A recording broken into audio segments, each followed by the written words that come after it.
BY Vijayendra ಶಿರೂರಿನಲ್ಲಿ ಗುಡ್ಡ ಕುಸಿತ ಆಗಿ ಹಾನಿಯಾಗಿದೆ, ಪ್ರಾಣ ಹಾನಿಯಾಗಿದೆ. ಜನ ಮನೆ ಮಠ ಎಲ್ಲ ಕಳೆದುಕೊಂಡಿದ್ದಾರೆ, ಬೀದಿಗೆ ಬಂದಿದ್ದಾರೆ. ಈ ಸ್ಥಳಕ್ಕೆ ಭೇಟಿ ಕೊಟ್ಟಿದ್ದಾರೆ, ಅಲ್ಲಿನ ಪರಿಸ್ಥಿತಿಯನ್ನು ಅವಲೋಕಿಸಿದ್ದಾರೆ. ಏನಾಗಿದೆ ಅನ್ನೋದರ ಮಾಹಿತಿಯನ್ನು ಪಡ್ಕೊಂಡಿದ್ದಾರೆ ಬಿಜೆಪಿಯ ರಾಜ್ಯಾಧ್ಯಕ್ಷ BY ವಿಜಯೇಂದ್ರ.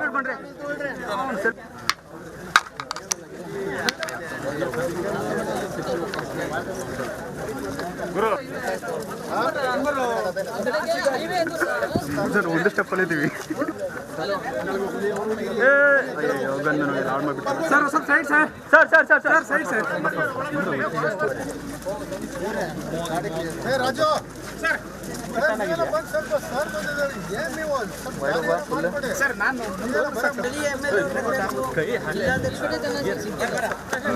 ಗುಡ್ಡ ಕುಸಿತ ಆಗಿರುವಂತಹ ಸ್ಥಳಕ್ಕೆ ಬಿಜೆಪಿಯ ರಾಜ್ಯಾಧ್ಯಕ್ಷ BY ವಿಜಯೇಂದ್ರ ಬಂದು ಪರಿಸ್ಥಿತಿಯನ್ನ ಅಲ್ಲಿ ನೋಡಿದ್ದಾರೆ, ಮತ್ತೆ ಸ್ಥಳೀಯರಿಂದ ಮಾಹಿತಿಯನ್ನು ಪಡ್ಕೊಂಡಿದ್ದಾರೆ. ಹೇಗಾಯಿತು, ಏನಾಯಿತು, ಮತ್ತು ಹೇಗಿದೆ ಪರಿಸ್ಥಿತಿ, ಮತ್ತು ಎಷ್ಟೆಷ್ಟು ನಷ್ಟ ಆಗಿದೆ, ಪರಿಹಾರದ ಕುರಿತಾಗಿಯೂ ಕೂಡ ಸರ್ಕಾರಕ್ಕೆ ಒತ್ತಾಯ ಮಾಡುವಂಥ ಕೆಲಸ ಇದೆಲ್ಲ ಮಾಡಿದ್ದಾರೆ BY ವಿಜಯೇಂದ್ರ.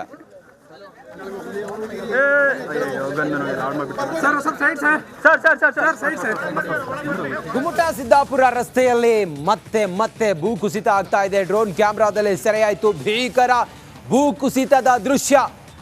ಆತಂಕಗೊಳಿಸಿರುವ ಭೂಕುಸಿತವಾಗಿರುವ ಗುಡ್ಡದ ಭಾಗ. ರಸ್ತೆ ಮೇಲೆ 50 ಮೀಟರ್ ವ್ಯಾಪ್ತಿಯಲ್ಲಿ ಗುಡ್ಡ ಕುಸಿತ ಆಗಿದೆ. ಗುಡ್ಡ ಕುಸಿದು 2 ದಿನ ಬಂದ್ ಆಗಿದ್ದ ವಾಹನ ಸಂಚಾರ, ರಸ್ತೆ ಎಲ್ಲ ಬಂದಾದರೆ ವಾಹನ ಓಡಾಡೋದು ಹೆಂಗೆ, ಎಲ್ಲ ಬಂದಾಗಿದೆ. ಎಲ್ಲ ಆ ಭಾಗದಲ್ಲಿ ರಸ್ತೆ ಓಡಾಟವೇ ಸಂಪೂರ್ಣವಾಗಿ ಬಂದಾಗಿದೆ. ರಸ್ತೆ ಮೇಲೆ ಬಿದ್ದಿದ್ದ ಮರ ಮಣ್ಣು ತೆರವುಗೊಳಿಸ್ತಾ ಇದ್ದಾರೆ ಸಿಬ್ಬಂದಿ. ಗುಮ್ಮಟ ಮತ್ತು ಸಿದ್ದಾಪುರ ನಡುವಿನ ಸಂಚಾರ ಇದೆಲ್ಲ ಆದ ನಂತರ ಈಗ ಪುನರಾರಂಭ ಆಗಿದೆ. ರಸ್ತೆ ಮೇಲೆ ಗುಡ್ಡ ಕುಸಿತ ಆಗಿ ರಸ್ತೆಗಳು ಬಂದಾಗಿದ್ವು, ಹಾಗಾಗಿ ವಾಹನ ಸಂಚಾರವನ್ನು ನಿರ್ಬಂಧ ಮಾಡಲಾಗಿತ್ತು. ಅದಾದ ನಂತರ ಕಾರ್ಯಾಚರಣೆ ಮೂಲಕ ಆ ಕುಸಿದಿರುವಂಥ ಗುಡ್ಡ ಏನಿದೆ ಆ ಮಣ್ಣನ್ನು ಜರಿಸುವ ಕೆಲಸವನ್ನು ಮಾಡಲಾಗಿತ್ತು. ಲಾರಿಗಳ ಮೂಲಕ ಅಲ್ಲಿದ್ದಂಥ ಮಣ್ಣನ್ನು ತುಂಬಿಸಿಕೊಂಡು ಬೇರೆ ಕಡೆಗೆ ಸಾಗಿಸಲಾಗಿತ್ತು. ನಿರ್ಬಂಧ ಆಗಿದ್ದಂಥ ವಾಹನ ಸಂಚಾರ ಇದೆಲ್ಲದರ ನಡುವೆ ಇದೆಲ್ಲ ಆದ ನಂತರ ಈಗ ಮತ್ತೆ ಪುನರಾರಂಭ ಆಗಿದೆ. ಮದಗದ ಕೆರೆಯಲ್ಲಿ ನೀರು ಹರಿತಾ ಇರುವಂಥ ದೃಶ್ಯ ಎಷ್ಟು ಮನಮೋಹಕವಾಗಿದೆ, ಡ್ರೋನ್ ಕ್ಯಾಮ್ರಾದಲ್ಲಿ ನೋಡ್ತಾ ಇದ್ದೀರಿ. ಹಾಗೆ ಭದ್ರೆ ಕೂಡ ಆ ಕಾಡಿನ ನಡುವೆ ಆ ಜರಿಯಾಗಿ ಹರಿದು ಬರ್ತಾ ಇರುವಂಥ ದೃಶ್ಯ ಗಮನಿಸ್ತಾ ಇದ್ರೆ, ಮತ್ತೊಂದು ಕಡೆಯಲ್ಲಿ ರಸ್ತೆ ಬದಿ ಗುಡ್ಡ ಕುಸಿತ ಆಗಿ ಮಣ್ಣು ಜರಿದು ರಸ್ತೆಗೆ ಬಿದ್ದು ಸಂಚಾರ ಬಂದಾಗಿ ಈಗ ಮತ್ತೆ ಪುನರಾರಂಭ ಆಗಿದೆ. ಸಂಚಾರ ವಾಹನ ಓಡಾಟ ಮತ್ತೆ ಆರಂಭ ಆಗಿದೆ. ಇದೆಲ್ಲವನ್ನ ಡ್ರೋನ್ ಕ್ಯಾಮ್ರಾದಲ್ಲಿ ಸೆರೆ ಹಿಡಿಯಲಾಗಿದೆ. ಆ ದೃಶ್ಯ ಹೆಂಗಿದೆ ಅನ್ನೋದನ್ನ ಗಮನಿಸ್ತಾ ಇದ್ದೀನಿ. ಮದಗದ ಕೆರೆಯ ದೃಶ್ಯ ನೋಡಿ, ತುಂಬಿ ಹರಿತಾ ಇರುವಂಥ ಮೈ ತುಂಬಿ ಹರಿತಾ ಇರುವಂಥ ಮದಗದ ಕೆರೆ. ಮತ್ತೊಂದು ಕಡೆಯಲ್ಲಿ ಭದ್ರೆ ಹರಿದು ಬರ್ತಾ ಇರೋದು, ಮತ್ತೊಂದು ಕಡೆಯಲ್ಲಿ ಗುಡ್ಡ ಕುಸಿತ ಆಗಿ ಮಣ್ಣನ್ನು ತೆರವು ಮಾಡಿ ರಸ್ತೆ ಸಂಚಾರಕ್ಕೆ ಅನುಕೂಲ ಮಾಡಿಕೊಟ್ಟಿರೋದು.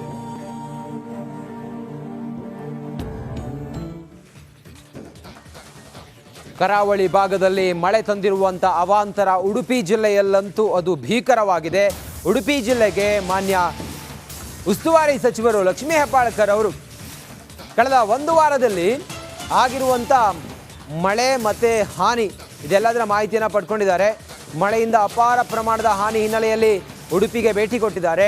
ಉಡುಪಿ ಜಿಲ್ಲೆ ಕರಾವಳಿ ತೀರದಲ್ಲಿ ಕಡಲ ಕೊರೆತ ಏನಿದೆ, ಕಡಲ ಕೊರೆತದಿಂದ ಆಗಿರುವಂಥ ಹಾನಿಯ ಮಾಹಿತಿಯನ್ನು ಕೂಡ ಮಾನ್ಯ ಉಸ್ತುವಾರಿ ಸಚಿವ ಲಕ್ಷ್ಮೀ ಹೆಬ್ಬಾಳ್ಕರ್ ಅವರು ಮಾಹಿತಿಯನ್ನು ಪಡ್ಕೊಂಡಿದ್ದಾರೆ. ಅಧಿಕಾರಿಗಳ ಜೊತೆಗೂ ಕೂಡ ಚರ್ಚೆ ಮಾಡಿದ್ದಾರೆ.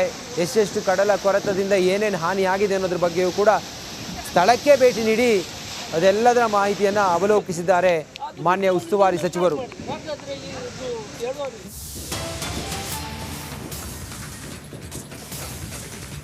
ಬೈಂದೂರಿನ ಬೈಂದೂರು ತಾಲೂಕು ಉಸ್ತುವಾರಿ ಸಚಿವೆ ಲಕ್ಷ್ಮೀ ಹೆಬ್ಬಾಳ್ಕರ್ ಅವರು ಬೈಂದೂರು ತಾಲೂಕಿಗೆ ಭೇಟಿಯನ್ನು ಕೊಟ್ಟಿದ್ದಾರೆ.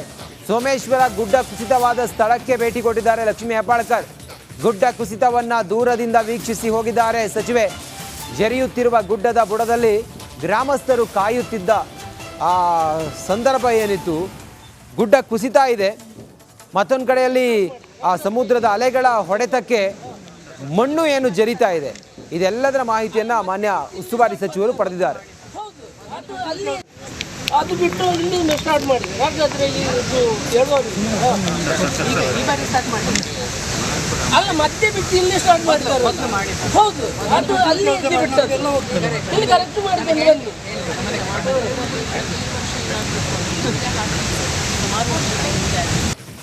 ಅಂಕೋಲದ ಶಿರೂರಿನಲ್ಲಿ ಸಂಭವಿಸಿರುವಂಥ ಗುಡ್ಡ ಕುಸಿತ ಆ ಸ್ಥಳ ಏನಿದೆ ಸುಮಾರು 7 ದಿನಗಳಿಂದಲೂ ಕೂಡ ಗುಡ್ಡದ ಕುಸಿತ ಆಗಿರುವಂಥ ಭಾಗ ಏನಿದೆಯಲ್ಲ ಅಲ್ಲಿ ಸಿಲುಕಿಕೊಂಡಿರುವ ಅರ್ಜುನ್ಗಾಗಿ ಕಾರ್ಯಾಚರಣೆ ನಡೀತಾ ಇದೆ. ಆತನನ್ನ ಜೀವಂತವಾಗಿ ಹೊರಗಡೆ ತರೋದಕ್ಕೆ ಈ ಸ್ಥಳಕ್ಕೆ ಭೇಟಿ ನೀಡಿದ್ದಾರೆ ಹಿರಿಯ ಶಾಸಕ ಆರ್.ವಿ. ದೇಶಪಾಂಡೆ. ಗುಡ್ಡ ಕುಸಿದ ಸ್ಥಳದಲ್ಲಿ ಆರ್.ವಿ. ದೇಶಪಾಂಡೆ ಅವರು ಪರಿಶೀಲನೆ ಮಾಡ್ತಾ ಇದ್ದಾರೆ. ಸರ್ಕಾರದ ವತಿಯಿಂದ ಕಾರ್ಯಾಚರಣೆ ನಡೀತಾ ಇದೆ. ಲಾರಿ ಚಾಲಕ ಅರ್ಜುನ್ ರಕ್ಷಣೆ ಬರದಿಂದ ಸಾಗುತ್ತಿದೆ. ಚಾಲಕ ಅರ್ಜುನ್ ಬದುಕಿ ಬರಲಿ ಎಂದು ಪ್ರಾರ್ಥಿಸುತ್ತೇವೆ. ರಿಪಬ್ಲಿಕ್ ಕನ್ನಡಕ್ಕೆ ಆರ್.ವಿ. ದೇಶಪಾಂಡೆ ಹೇಳಿಕೆಯನ್ನು ಕೊಟ್ಟಿದ್ದಾರೆ. ಉತ್ತರ ಕನ್ನಡ ಜಿಲ್ಲೆಯ ಅಂಕೋಲದ ಶಿರೂರು ಗ್ರಾಮಕ್ಕೆ ಇವತ್ತು ಆಡಳಿತ ಸುಧಾರಣಾ ಆಯೋಗದ ಅಧ್ಯಕ್ಷರಾದಂಥ ಆರ್.ವಿ. ದೇಶಪಾಂಡೆ ಅವರು ಕೂಡ ಆಗಮಿಸಿದ್ದಾರೆ. ಇಲ್ಲಿನ ವಾಸ್ತವ ಸ್ಥಿತಿಯನ್ನು ಅರಿತಾ ಇದ್ದಾರೆ. ನೋಡ್ತಾ ಇರ್ಬೋದು ಯಾವ ರೀತಿಯಾಗಿ ಸ್ಥಳಕ್ಕೆ ಆಗಮಿಸಿದಂಥ ದೇಶಪಾಂಡೆ ಅವರು ಈಗಾಗಲೇ ಸ್ಥಳೀಯರಿಂದ ಮಾಹಿತಿಯನ್ನು ಪಡೆದುಕೊಂಡಿದ್ದಾರೆ. ಜುಲೈ 16ರಂದು ಸಂಭವಿಸಿದಂಥ ದುರ್ಘಟನೆಯ ಬಗ್ಗೆ ಸ್ಥಳೀಯರಿಂದ ಮಾಹಿತಿ ಪಡೆದುಕೊಂಡು ಒಂದು ರೀತಿಯ ಇಲ್ಲಿನ ವಾಸ್ತವ ಸ್ಥಿತಿಯನ್ನು ಅರಿಯುತ್ತಿದ್ದಾರೆ. ಈಗಾಗಲೇ ಅವರು ಕಳೆದ ಹಲವು ದಿನಗಳ ಹಿಂದಿನಿಂದ ಸಂಬಂಧಪಟ್ಟ ರಕ್ಷಣಾ ತಂಡಗಳಿಂದ ಕಾರ್ಯಾಚರಣೆ ಕೂಡ ನಡೀತಾ ಇದೆ. ಈ ಬಗ್ಗೆ ದೇಶಪಾಂಡೆ ಅವರನ್ನ ಮಾತಾಡ್ಸೋಣ. ಸರ್, ಈಗ ತಾವು ಸ್ಥಳಕ್ಕೆ ಆಗಮಿಸಿದ್ರಿ ಸರ್. ಈಗ ರಕ್ಷಣಾ ತಂಡಗಳಿಂದ ಕಾರ್ಯಾಚರಣೆ ಕೂಡ ನಡೆದಿದೆ. ಕೆಲವೊಂದು ಮಾಧ್ಯಮಗಳ ಈಗ ಸರ್ ಅವ್ರಿಗೆ ನಾಯಕರು ಬರ್ತಿದ್ದಾರೆ ಹೋಗ್ತಿದ್ದಾರೆ, ಅವ್ರಿಗೆ ಒಂದು ಪರಿಹಾರ ಸಿಗಬೇಕು. ಈ ಒಂದು ಮಾತು ಹೇಳ್ತೇನೆ, ಈಗ ಯಾರ ಮನೆ ಬಿದ್ದಿದ್ದಾವೆ ಅವ್ರಿಗೆ ಹೊಸ ಮನೆ ಕೊಡ್ತೇವೆ, ಯಾರ ಮನೆ ಭಾಕ್ಷ ಬಿದ್ದಿದ್ದಾವೆ ಅವ್ರ ಪರಿಹಾರ ಕೊಡ್ತೇವೆ. ಡೋಣಿ ಸಂಪೂರ್ಣವಾಗಿ ಹಾಳಾದರೆ ಅದರ ಪರಿಹಾರ ಕೊಡಬೇಕಾಗ್ತದೆ. ಭಾಕ್ಷ ಹಾಳಾಗಿದ್ದರೆ ಅದು ರಿಪೇರ್ ಮಾಡಲಿಕ್ಕೆ ಆರ್ಥಿಕ ನೆರವು ಕೊಡಬೇಕಾಗ್ತದೆ. ಈಗ ಬೆಳೆ ಬರ್ತದೆ, ಬೆಳೆ ಹಾಳಾಗಿದ್ದರೆ ಬೆಳೆ ಪರಿಹಾರ ಕೊಡಬೇಕಾಗ್ತದೆ. ಇದು NDRF ನಾಮ್ಸಲ್ಲಿ ಇದೆ.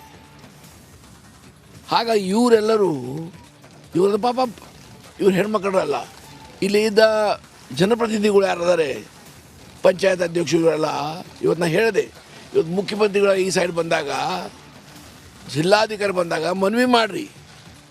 ಆ ಮನವಿಯಲ್ಲಿ ಏನೇನು ಆಗಿದೆ ಅನಾಹುತ ಅದು ಪರಿಚಯ ಮಾಡಿಕೊಡ್ರಿ, ಮತ್ತು ಪರಿಹಾರ ಕೇಳಿಕೊಡ್ರಿ ಅಂತ ಹೇಳಿದೆ. ನನಗೂ ಒಂದು ಕಳಿಸ್ತ ಹೇಳಿದ್ದೇನೆ. ಹಾಗೆ ನಾನು ಈ ಭಾಗದ ಬಗ್ಗೆ ಪ್ರಯತ್ನ ಮಾಡ್ತೇನೆ. ಯಾಕಂದರೆ ನಾನು ಇಷ್ಟೊಂದು ಕಷ್ಟ ಜನ ನೋಡಿಲ್ಲ. ಇದ್ರ ಹಿಂದೂ ಆಗಿದ್ದಾವೆ ಅನಾಹುತಗಳು, ಇಂಥ ಅನಾಹುತ ಅಲ್ಲ, ಬೇರೆ ಬೇರೆ ರೀತಿಯ ಅನಾಹುತಗಳು ಆಗಿದ್ದಾವೆ. ಅದನ್ನು ನೋಡಿದ್ದೇನೆ. ಆ ಸಮಯದಲ್ಲಿ ಏನು ಪರಿಹಾರ ಕೊಡಬೇಕು ಕೊಟ್ಟಿದ್ದೇವೆ. ಆದರೆ ಈ ಸಮಯದಲ್ಲಿ ಇವ್ರ ಸಹಾಯಕ್ಕೆ ಪ್ರತಿಯೊಬ್ಬರು ಧಾವಿಸ್ಬೇಕು. ಈಗ ನಮ್ಮ ವಿಜೇಂದ್ರ ಬಂದರು, ಸಂತೋಷ. ಇದು ಎಲ್ಲ ಪಕ್ಷಾತೀತವಾಗಿ ಆಗುವ ಕೆಲಸಗಳು. ಹಾಗಾಗಿ ಇವತ್ತು ಈ ಹೆಣ್ಮಕ್ಕಳಿಗೆ ಅಲ್ರಿ ಯಾರು ಹೇಳಿದ್ರಿ ಪರಿಹಾರ ಕೊಟ್ಟಂತ ಹೇಳಿದ್ರಿ? ಹೇಳು. 25,000ದಂತೆ ಪ್ರತಿಯೊಬ್ಬರಿಗೂ ಕೊಟ್ಟಿದ್ದಾರೆ ಪರಿಹಾರ. ಈಗಾಗಲೇ 25,000 ಅಂತ ಪರಿಹಾರ ಕೊಟ್ಟಿದ್ದಾರಮ್ಮ ನಿಮಗೆ. ಅವರು ಹೇಳ್ತಿರೋದು ಸಚಿವರು ಬಂದಿದ್ರು, ಉಸ್ತುವಾರಿ ಸಚಿವರಾಗಿರುವಂಥ ಮಾಂಕಾಳ್ ವೈದ್ಯ ಅವರು ಸುಮಾರು 15 ಲಕ್ಷ ಪ್ಯಾಕೇಜನ್ನು ತಂದು ಹೋಗಿದ್ರು.